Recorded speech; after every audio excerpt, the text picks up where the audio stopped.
Instituti i Statistikave publikoi të dhënat mbi strukturat akomoduese, çka tregon se ka një rritje të ndjeshme të vizitorëve dhe net qëndrimeve krahasuar me të njëjtin muaj të një viti më parë. Pavarësisht lëkundjes së lehtë që shënoi lëvizja e shtetasve në muajin e tretë të vitit, të dhënat e hoteleve për marsin tregojnë për një rritje të frekuentimit nga ana e të huajve. Instituti i Statistikave publikoi të dhënat mbi strukturat akomoduese, çka tregon se ka një rritje të ndjeshme të vizitorëve dhe net qëndrimeve krahasuar me të njëjtin muaj në një vit më parë. Totali vizitorëve u rrit me 21.9%, ku jo rezidentët shënuan një rritje prej 27.3% dhe rezidentët me 13.9%. Totali netve është rritur me 30.8%, ku jo rezidentët janë rritur me 32.1% dhe rezidentët me 28.4%.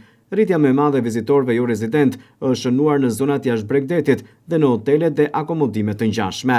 Po kështu, lidhur me vizitorët e huaj, sipas vendit nga kanë ardhur, të dhënat për muajin mars 2025 tregojnë se pjesa më e madhe e vizitorëve jo rezident erdhën dhe qëndruan në strukturat akomoduese në Shqipëri nga Italia 23%, nga Kosova 15% dhe nga Gjermania 10%.